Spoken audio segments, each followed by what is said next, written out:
Sampaikan rinduku untuknya.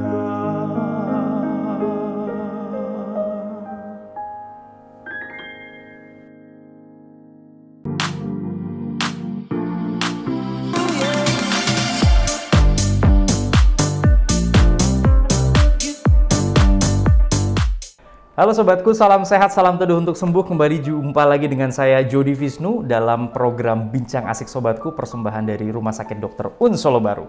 Kalau sobatku melihat, hari ini saya menggunakan baju merah muda, baju pink. Ini karena podcast ini persembahan khusus untuk menyambut tanggal 14 Februari.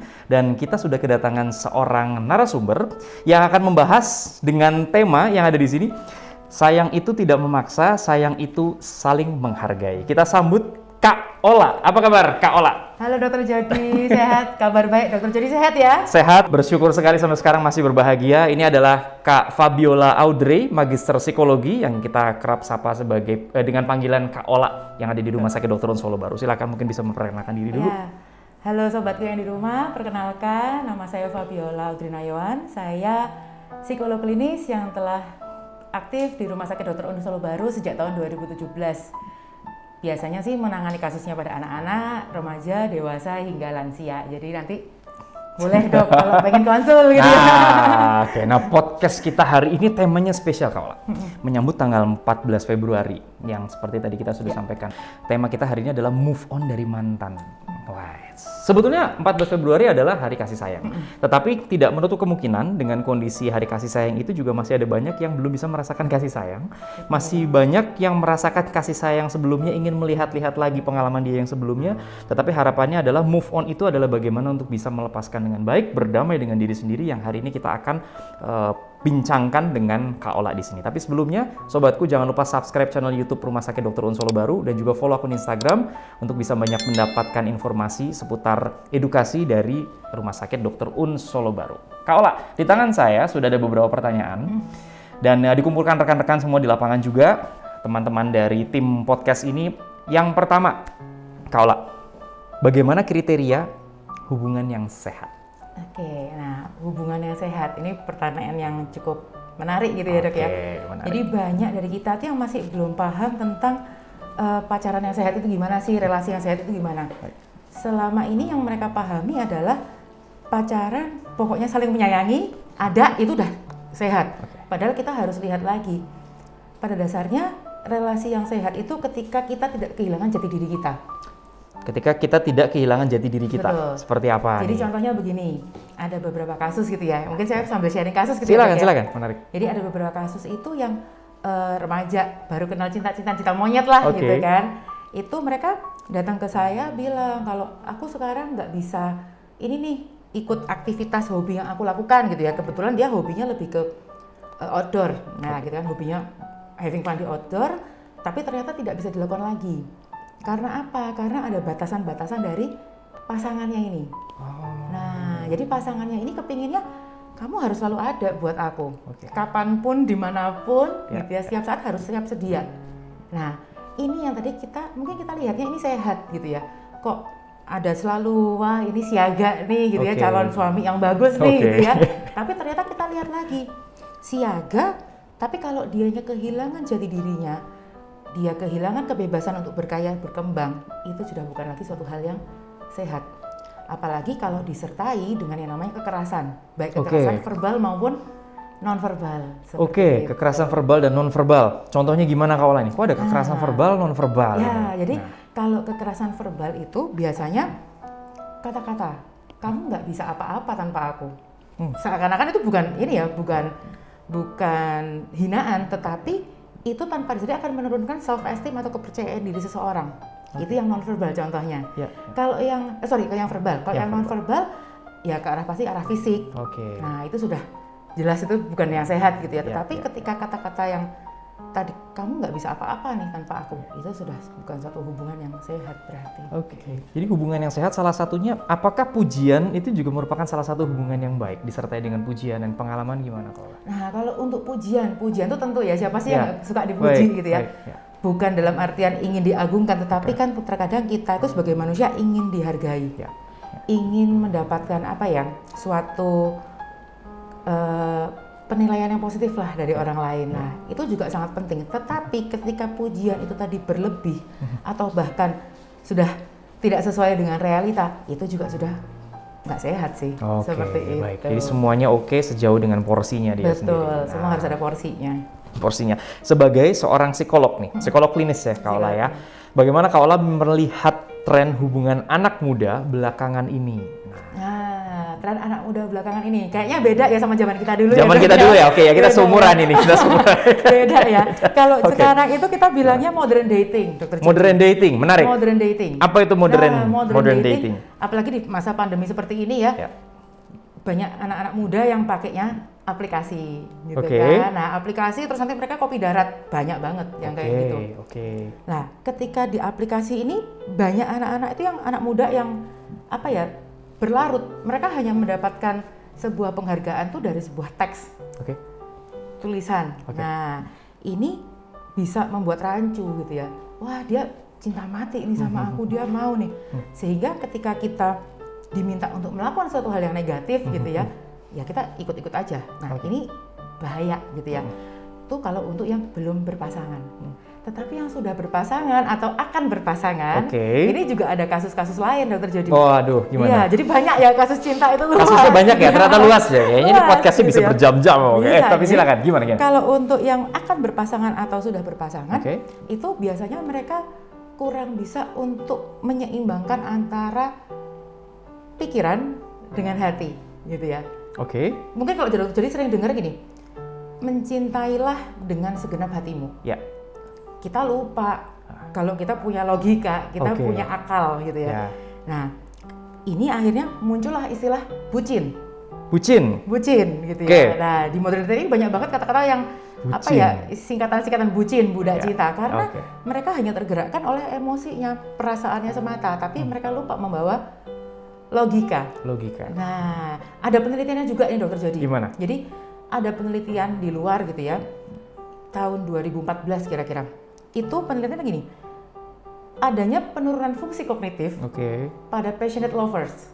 Jadi orang-orang yang sangat cinta banget itu pasti akan menurunkan kemampuan berpikirnya. Makanya kenapa ada beberapa, mungkin kita pernah ya Dokter Jody. Kita. Saat kita lagi jatuh cinta gitu kan, merasa sedikit kok aku jadi begini ya. Aku untuk hal lain aku pinter, tapi kenapa kalau menghadapi cinta aku tampak kurang lah begitu. Kalau zaman dulu tuh kalau udah cinta gula Jawa aja rasanya coklat gitu kan. Zaman itu ya. Zaman sekarang mainnya bucin nih, buat bucin nih. Jadi buat sobatku yang mungkin ada merasakan sedikit-sedikit bucin ya kan, akan bucin dalam proses bucin. Nah, ini jangan lupa like, komen dan subscribe dulu untuk ini, atau mungkin juga bisa menuliskan di bagian kolom komentar supaya nanti ada pertanyaan dan yang lain-lain, nanti siapa tahu kita bisa mengakomodir. Nah, kalau tadi Kak Ola sempat menyampaikan ada bucin.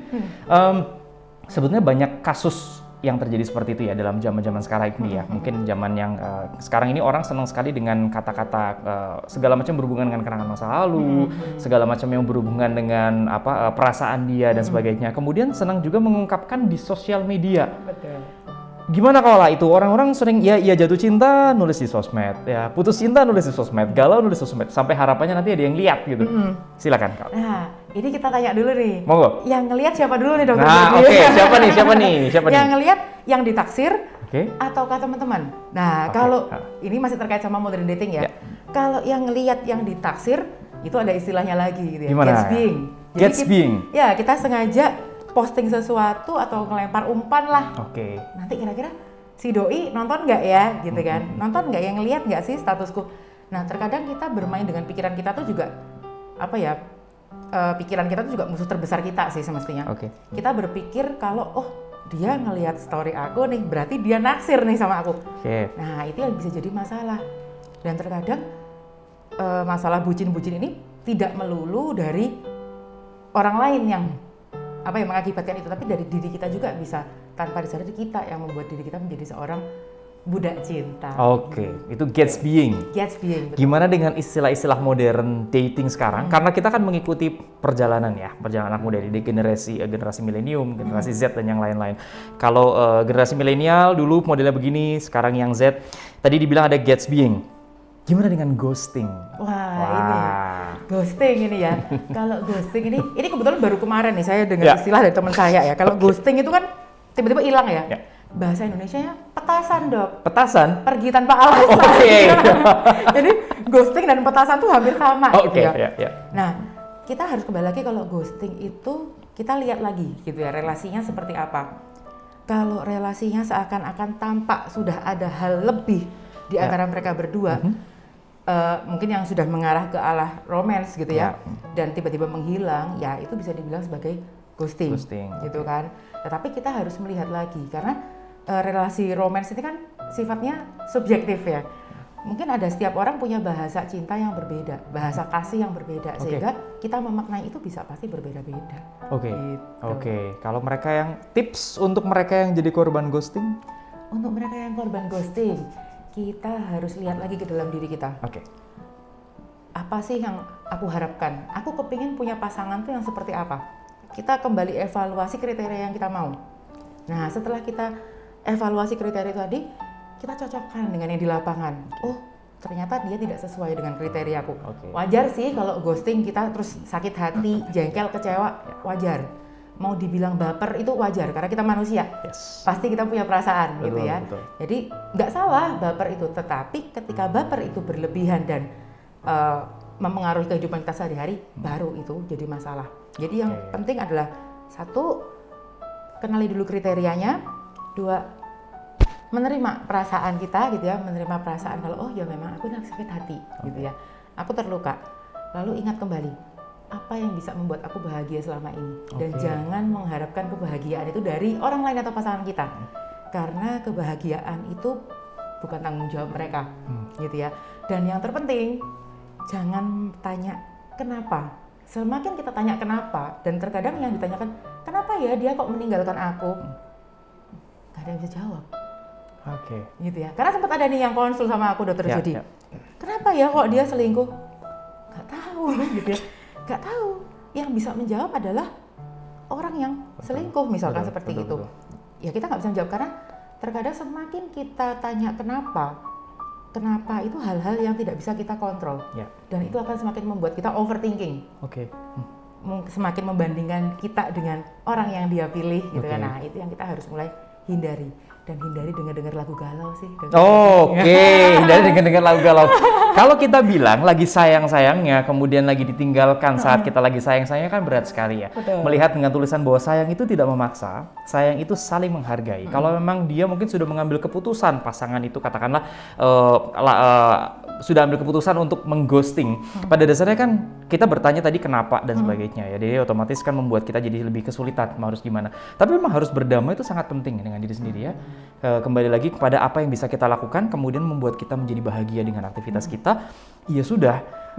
Kalau sudah di ghosting, tapi biasa pengalaman kalau Sania pengalaman di lapangan yang terjadi kalau dia di ghosting, tapi suka ada yang suka nyari-nyarinya dia gitu ya, masih cek Instagramnya lagi, masih cek Facebooknya lagi, dan yang lain. Itu gimana itu?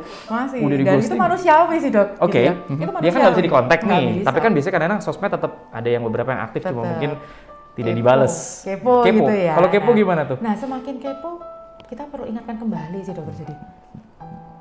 Mungkin pernah mengalami juga ya kita ya. Apa ngeliatnya ke saya?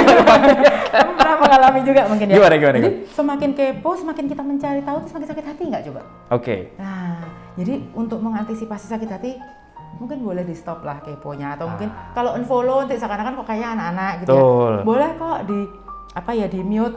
Kita menahan, kontrol diri itu penting banget. Ya, betul. Gitu kan. Jangan sampai kita sendiri yang membawa luka untuk diri kita sendiri, tapi terus kita menyalahkan orang lain. Gara-gara kamu nih, gitu. Iya, betul sekali. Terus nggak mau melakukan aktivitas, mengurung di kamar. Kemudian nanti begitu ngeliat Instagramnya lagi, dia bareng sama siapa nih? Pasangannya baru. Belum nanti kalau ngeliat pasangannya baru, mungkin pasangannya ada yang lebih menarik gitu kan. Terus bilang, apa ini begini? Dan akhirnya kan pemikiran negatif yang selalu masuk di kepala. Ya, semakin membandingkan diri, kepercayaan dirinya semakin menurun, mengurung diri di kamar, nggak pernah ketemu teman, hati-hati. Hati-hati. Gitu ya. Hati-hati. Nanti bisa berujung pada gangguan psikis yang lain seperti itu. Karena orang harus menyadari bahwa sebetulnya sobatku, you are blessed. Ya, Anda itu sebetulnya sudah diberikan banyak sekali kemampuan, banyak sekali berkat atau berkah dari yang di atas. Jadi sebetulnya jangan sia-siakan hidup kita untuk mengharapkan orang yang sudah mengghosting, katanya gitu ya. Dan mengharap orang lain untuk buat kita bahagia. Yes, betul. Kita nggak bisa menuntut orang lain untuk melakukan hal itu gitu kan. Ini ada pertanyaan. Kaulah saya sangat suka bukan saya, sobatku. Kaulah saya sangat suka menonton drakor dan kenapa perasaan saya sekarang jadi lebih sensitif. Tuh, gimana? Ini juga menarik nih karena kita pasti juga pernah juga lagi ada kita lagi gitu ya. Kita manusia pastilah pernah gitu ya. Nggak cuma soal drakor cinta-cintaan gitu ya. Film-film zaman dulu ya. Film apapun dulu. gitu kan. Gini, kita harus lihat lagi untuk kenapa sih kok aku gampang sensi setelah gampang terbawa perasaan habis nonton drakor atau serian apapun itu ya. Kita harus kaji lagi kecerdasan intelijensinya seperti apa. Kecerdasan emosional, kematangan emosionalnya seperti apa. Dan pengalaman hidupnya gimana. Nah, biasanya kita kalau mau dengerin lagu atau nonton film yang relate banget dengan pengalaman kita, pastilah kita terbawa. Pasti terbawa. Nah, kalau yang zaman sekarang nih dok, yang lagi happening kan si film tentang perselingkuhan itu ya. Film. Banyak banget. Sekarang happening. Yang zaman dulu yang tampar saya Mas Tampar itu kan zaman-zaman tahun-tahun itu ya. Kita kan seumuran ya. Sekarang ini modelnya apa lagi nih? Yang ini yang itu mimpiku gitu ya. Iya betul. Nah, saya malah belum nonton. Itu. Nah, kalau nggak kuat jangan nonton dok. Baik. Kalau nggak kuat jangan nonton gitu ya. Jadi perselingkuhan dan drama-drama percintaan itu udah lama ada semestinya gitu ya. Tetapi sekarang ini ya karena kembali lagi pandemi, aktivitas terbatas, tontonannya banyak, kita tonton apapun itu, apapun yang relate dengan kita, contoh perselingkuhan tadi. Aku punya pengalaman diselingkuhin, tuh kan sama kan, relate. Jadi kita bisa merasakan apa yang pemeran atau aktor aktris itu alami, seakan-akan aku menjadi dia. Kita jadi aktornya nih. Betul. Gitu ya. Nah, itu yang juga kurang baik untuk kesehatan mental sih. Kesehatan mental. Asal hanya nonton saja, asal hanya lihat aja untuk hiburan ya mungkin masih oke ya. Boleh. Tapi kalau untuk terus berulang-ulang kemudian sampai akhirnya beberapa kasus, apalagi kalau film-film drakor itu kan banyak kesedihannya ya. Dan banyak orang yang enjoy untuk nonton, enjoy untuk terlarut dalam kesedihan. Padahal itu kan merupakan suatu skenario ya. Betul. Cuma skenario gitu ya. Skenario, betul kan? Ya, yang memang dengan sangat hebat diperankan, dengan hebat ceritanya gitu. Tapi karena dan mungkin banyak penonton yang melewatkan gitu ya. Sebelum kita kalau nonton sinetron apa di depan kan selalu tayangan ini fiktif belaka. Fiktif. Nah, nggak ada yang lihat. Betul, nggak ada yang lihat. Terus itu juga tidak cuma soal itu ya sedih-sedih sih dok. Tetapi karena kita punya mimpi yang belum tersampaikan, sedangkan pemeran di film itu kok mimpinya sama ya sama aku. Semakin kita kepingin jadi seperti dia.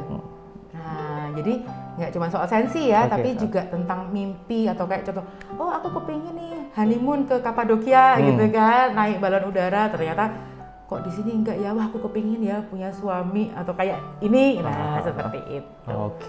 Bisa terjadi seperti itu nanti. Nah, Kak Ola, ini kita mau bicara tentang all about move on. Kak Ola bagi tips dong buat move on saat ditinggal sewaktu lagi sayang-sayangnya. Wih. Ditinggal lagi sayang-sayangnya. Nah, ditinggal lagi sayang-sayangnya ini berat sih memang. Jadi memang gitu berat, sakit berat sih memang. Sakit ya, sakit sekali. Gimana? Ini yang harus ditanyakan lagi, yang sayang saya atau dia gitu. Kita atau dia nih yang sayang. Kalau yang sayang kita, dia ya enggak, berarti dari diri kita yuk sama-sama membangun diri, gitu kan. Nah, kalau kita mau move on, lagi sayang-sayangnya, relasinya apa nih sebelumnya? Udah berpacaran kah? Atau sudah menikah mungkin tak tahun awal gitu ya. Nah, kita lihat lagi ada apa, sayang, sekarang boleh kita sedih dulu, itu boleh banget. Siapa sih yang lagi sayang ditinggal nggak sedih? Boleh sedih, tetapi ketika itu lebih dari seminggu, harus mulai sadar diri. Nah, caranya move on gimana? Satu, tetap aktif. Lakukan aktivitas yang kamu suka, gitu kan? Lalu jangan mengurung diri, itu penting banget. Dan yang terpenting adalah membuka diri. Membuka diri tidak untuk dapat pasangan baru ya, tetapi paling tidak dengan kita membuka diri, ketemu orang baru, ketemu teman baru, kita bisa sharing, kita bisa mencurahkan isi hati kita bisa dapat pandangan baru, atau mungkin kita bisa mengembangkan diri kita, itu bisa dilakukan. Karena yang terpenting untuk move on itu semestinya dari diri kita sih. Dan stop menyalahkan orang lain. move on dari diri kita, stop menyalahkan orang lain, dan bukan cara yang tepat juga dengan caranya kita untuk move on kemudian cari sesuatu yang baru, cari pacar baru. Pelarian jadinya Pelarian, ya. itu sering kali kejadian ya? Sering banget. Oke. Sering banget pelarian, dan sehingga ketika pelarian itu tadi cinta yang diberikan, kasih yang diberikan nggak tulus. Oke. Gitu kan. Nah, itu yang harus hati-hati juga. Hati-hati Nanti juga. berujung pada relasi yang nggak sehat. Oke. Pelarian kan juga bukan sehat ya. Bukan sehat, oke. Apakah nanti pelarian itu bisa menjadi cinta yang tulus ke depan? Tergantung individu masing-masing. Tergantung, oke. Gitu. Tapi intinya pelarian bukan sesuatu yang baik. Bukan. Dalam arti kata, kita mencoba melupakan, kita mencari seorang yang baru untuk menggantikan, malah nanti seringkali malah jadi terjadi perbandingan ya, membandingkan nanti ya. Jadi intinya adalah untuk dari diri kita sendiri supaya kita bisa berdamai. All About Move On, ada lagu nih, Kak Ola. Lagunya dia istilahnya genggam tanganku sayang, dekat denganmu peluk diriku, terus kemudian di bagian terakhir intinya kan ku kan menghilang jauh darimu, tak terlihat sehelai rambut pun, mau hilang nih, mau pergi nih ya, tapi di mana nanti kau terluka, cari aku, ku ada untukmu. Gimana Kak Ola? Pendapat Kak Ola? Suaranya bagus ya, Dok? Terima kasih ya, tapi ini lagi gimana nih lagunya? Mak suruh genggam, dekat untuk cium yang terakhir, akan menghilang. Tiba-tiba kalau nanti kalau lu butuh gua ada di sini nih. Di sini gitu. Tuh, kan. gimana? Nah, ini kalau mau kita lihat dari sudut pandang si penyanyi gitu ya, kayaknya tulus banget ya untuk mencintai ya. Mencintai ya. Cintanya tuh tulus banget. Tetapi ketika kita memberikan cinta yang tulus, ini respon yang luar gimana nih? Gitu kan. Iya, kalau respon yang luarnya gayung bersambut ya. Jalan. Tapi ketika ini kayaknya kok sedih banget ya, Dok, untuk lagunya ya. Nah, di balik ketulusan itu saya lebih merasakan ada kebingungan dalam diri si penyanyi, bukan Dr. Jody ya, yang punya lagunya itu ya. Pencipta lagunya ini. Pencipta lagunya. Nah, itu jadi lebih kayak ada kebingungan sendiri gitu ya. Seakan-akan aku ingin lepas, tetapi tanpa disadari dia menyerahkan dirinya untuk jatuh dalam rasa sakit. Nah, ini kalau mau dikaitkan dengan modern dating tadi, bisa dibilang benching. Apa nih? Bench. Ya, pemain cadangan. Nah, Gimana biasanya filosofinya? Kalau kita olahraga pasti ada pemain cadangan ya. Oh, ini capek, ganti, switch gitu kan. Nah, kalau benching ini tadi biasanya kita punya cadangan. Oh, si A ini nggak cocok, ada si B, ada pembandingnya. Tapi kalau dari lagu ini seakan-akan dia sendiri yang menempatkan dirinya sebagai pemain cadangan. Aku ada loh saat kamu sakit. Padahal untuk sebuah relasi itu ada baik suka dan duka, nggak cuma saat sakit aja gitu. Betul. Nah, itu yang sepertinya kok ada kebingungan lah dalam dirinya. Kebingungan dalam dirinya. Paradoks. Tulus tapi dia bingung. Tulus tapi bingung. Betul. Nanti kalau udah terlalu tulus, sudah terlalu memberikan 100%, bahkan memberikan hidupnya, orang lain tidak sesuai dengan apa yang diharapkan, terluka lah dia. Karena dia udah siap-siap ya gitu. Kalau butuh apa-apa gue ada di sini nih gitu kan. Tapi kalau nggak dicari, ya sakit hati. Sakit hati. Mungkin maksudnya dia dengan mengatakan seperti itu adalah, ini loh cintaku ke kamu itu total, aku mau terima kamu saat kamu sakit, aku ada. Nah, tapi orang lain akan memaknai itu sebagai hal yang berbeda juga bisa ya. Malah akhirnya takutnya kita jadi bermasalah sendiri nanti di kemudian hari ya. Kita intinya mau ngedapetin dia, tapi di akhir malah dia jadi ya tetap aja sama yang lain gitu kan. Itu jadi masalah. Ini menarik dari Bang Jenda. Waduh, Bang Jenda Munte tahun 2022. Pendapat Kaola bagaimana? Dengan yang baru kamu sibuk happy, sedangkan aku masih berjuang untuk recovery. Nah, ngeliatin Instagram, ngeliatin Facebooknya, gimana Kaola? Nah, berarti kita masih membandingkan hidup kita dengan dia ya. Nah, itu gimana? Sering kali terjadi kan? Sering begitu? banget. Nah, gimana? Karena manusia kan rumput tetangga lebih hijau gitu ya. Itu pasti gitu kan. Jadinya ya sebisa mungkin coba dibatasi dulu deh, gitu kan. Apa yang kita harapkan? Dia happy, aku masih recovery. Kamu mengharapkan apa gitu kan? Kamu mengharapkan aku ikut luka? Kadang kita berharap saat aku terluka, orang lain yang ikut terluka sama aku. Padahal itu bukan hal yang bisa kita kendalikan gitu kan. Nah, saat kita terluka ya, ayolah kita bangun. Kembali lagi kita tidak bisa mengharapkan orang lain untuk membawa kebahagiaan. Nah, kamu happy, aku recovery kok. Sekarang kan kayak aku nih luka banget gitu ya. Tapi kita harus punya daya upaya memberdayakan diri untuk bangkit. Tunjukkan pada dia kalau aku juga bisa happy. Nah, terkadang beberapa pasangan ya, kalau kasus-kasus di bawah dan beberapa pengalaman teman-teman saya lah gitu ya, semakin kita tampak happy, kita mampu untuk memberdayakan diri kita, si mantan ini pasti akan, wah ternyata dia bisa ya happy tanpa aku. Apalagi kalau sebelumnya ada riwayat yang kekerasan verbal itu udah tadi, kamu nggak bisa apa-apa tanpa aku. Tapi ternyata aku bisa membuktikan kalau aku bisa kok memulihkan diriku meski tanpamu. Dan itu akan menjadi sebuah penghargaan besar untuk kita, gitu kan. Kalau aku bisa berdaya tanpamu. Jadi istilahnya salah satu membalasnya adalah membalas dengan membuat pertahanan sendiri dan membangun diri kita supaya menjadi lebih baik lagi. Betul. Setuju ya? Setuju, supaya nanti katakanlah udah lepas dari mantan, terus mantan lihat oh ternyata ya dia bagus gitu kan. Terus kalau ngajak balikan lagi gimana?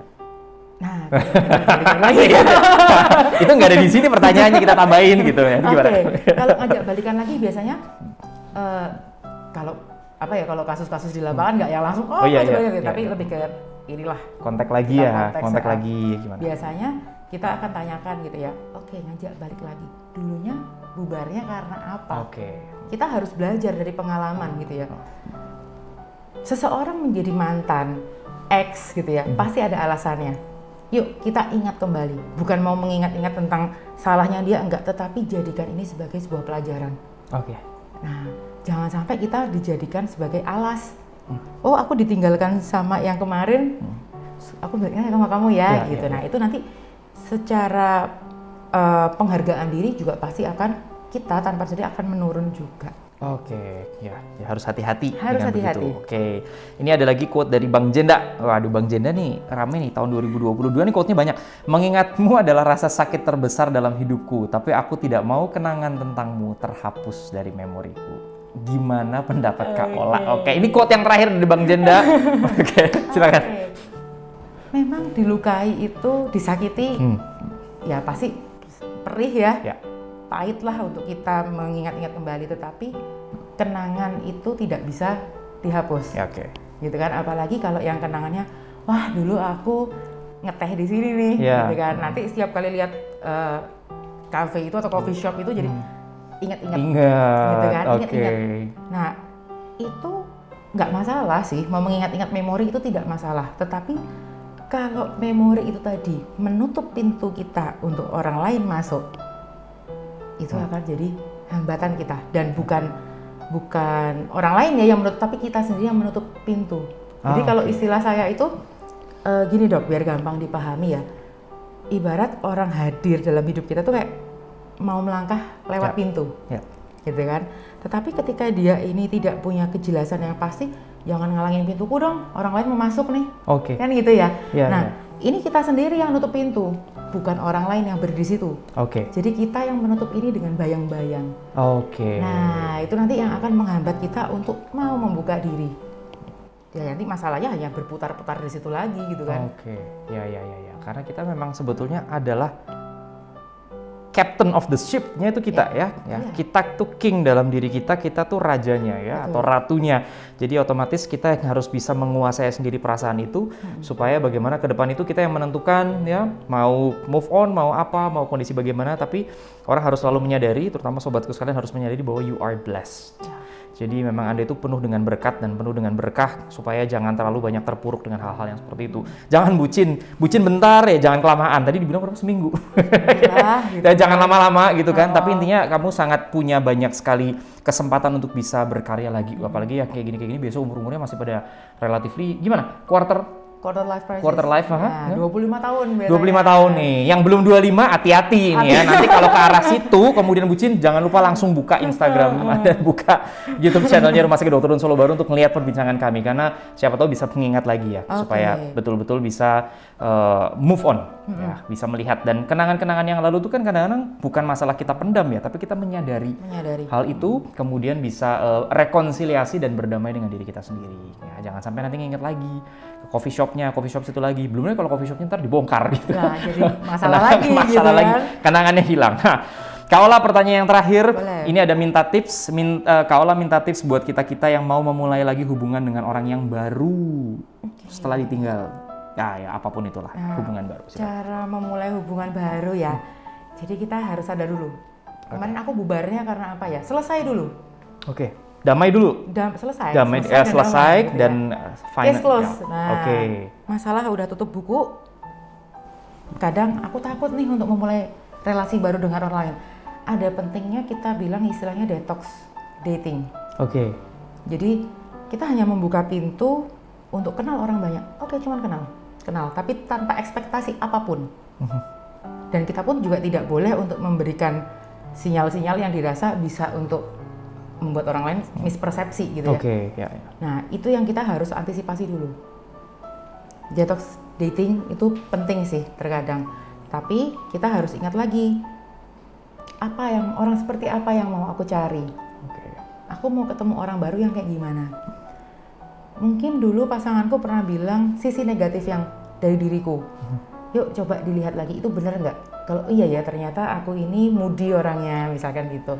Ternyata aku ini orangnya kurang on time, jam karet, setiap kali diajak ngedate selalu molor. Kalau memang itu adalah kekurangan dari diri kita, yuk kita benahi. Ibarat apa yang orang lain atau mantan kita sampaikan itu, jadikan itu sebagai kritik yang membangun. Oke. Jadi jangan untuk memperburuk suasana gitu, tapi untuk kritik untuk kita, yuk tunjukkan ke mereka kalau aku bisa kok jadi lebih baik. Oke. Nah, dan selama kita menjadi lebih baik itu sesuai dengan life value kita, yuk. Tapi ketika kita membaik hanya untuk memenuhi ekspektasi orang lain, lebih baik jangan. Oke. Jangan untuk ekspektasi orang lain, ya memang untuk diri kita supaya kita memang lebih baik lagi, menjadi yang lebih baik. Dan inti utamanya adalah membuka diri seluas-luasnya ya sebetulnya ya. Dengan teman-teman, dengan relasi, jangan takut, dan juga jangan takut memulai hubungan yang baru. Karena apapun itu kan, ya kita kan percaya semua kan akan berakhir indah ya. Kalau belum indah ya belum berakhir. Jadi,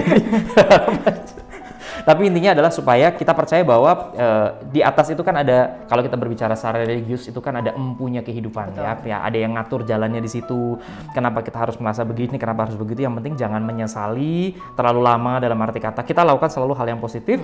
Dan juga jangan lupa bahwa kita sendiri juga punya keluarga, ada papa mama, ya, ada kakak adik dan segala macam, dan juga teman-teman baik yang akan selalu siap untuk mensupport kita. Oh, satu lagi dong. Nah, silakan. Sebelum memulai untuk hubungan baru, jangan lupa mencintai diri sendiri dulu. Oke. Bagaimana kita bisa mencintai orang lain dengan tulus selama kita tidak mencintai diri kita sendiri? Nah, itu yang paling sering dilupakan sih. Nah, kita harus menyadari kelebihan-kelebihan kita juga dan memahami kekurangan kita, dan tidak bisa ya istilahnya kan saling mengisi ya, pasangan itu kan saling mengisi supaya betul-betul bisa berjalan bersama-sama. Kayak ini kita di katakanlah kita lagi naik kapal ya, lagi naik kapal karena kita tidak bisa mengatur arah angin, tapi bisa menyesuaikan layar untuk sampai ke tujuan. Gitu. Tujuannya kemana? Ke pelaminan, kemana ya? Terserah gitu kan ya, pokoknya tujuan kita. Oke, Kak Ola, thank you banget. Banyak terima kasih sudah bersama kami selama beberapa saat. Tadi dari awal sampai sekarang bergabung dalam Bincang Asik Sobatku, sebuah program podcast dari Rumah Sakit Dr. Un Solo Baru dengan tema hari ini, sayang itu tidak memaksa, sayang itu saling menghargai. Temanya adalah soal move on dari mantan. Buat sobatku sekalian yang sudah mengikuti program kami dari awal sampai akhir, yang sudah banyak melihat podcast kami, dan juga yang sudah nonton podcast ini sampai selesai, jangan lupa komen, subscribe, dan juga nyalakan notifikasi untuk banyak mendapatkan informasi seputar segala macam edukasi kesehatan dari Rumah Sakit Dr. Un Solo Baru. Juga mungkin Anda bisa tuliskan di bawah bagian kolom komentar. Misalnya ada beberapa hal yang mungkin mau ditanyakan, atau mungkin bagi Anda yang mau memberikan masukan kepada kami, atau tema-tema podcast berikutnya yang diharapkan, ya bisa tuliskan di bawah. Satu hal lagi yang sebelum saya lupa, bahwa Kak Ola ini juga di Rumah Sakit Dr. Un Solo Baru membuka pelayanan konsultasi untuk psikologi, untuk via telemedicine juga. Jadi untuk sobatku yang bukan hanya stay di area Solo Raya yang nggak bisa ketemu Kak Ola langsung, Anda bisa memanfaatkan video call, bisa kontak ke nomor yang tercantum di layar. Bisa juga kalau mau langsung datang untuk ketemu langsung dengan Kak Ola, ya bisa cerita panjang lebar. Itu akan menjadi rahasia Anda dengan Kak Ola. Jadi kalau nggak nyaman cerita dengan keluarga, nggak nyaman cerita dengan teman-teman, ya berusaha untuk mencari solusi. Mungkin bukan solusi yang kita berikan, tapi kita akan mengarahkan Anda supaya nanti bisa ke arah yang kita harapkan jauh lebih baik dan terhindar dari hal-hal yang negatif yang takutnya terjadi nanti. Jadi bisa datang langsung ke Rumah Sakit Dr. Un Solo Baru, bisa juga lewat layanan telemedicine, lewat calling, nanti ada nomor yang bisa dikontak di situ.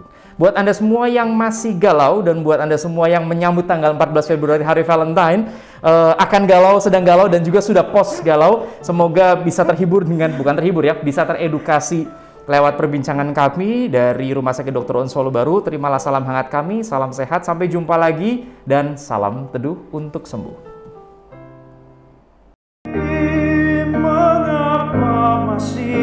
ada sisa rasa di dada di saat kau pergi begitu saja. Mampukah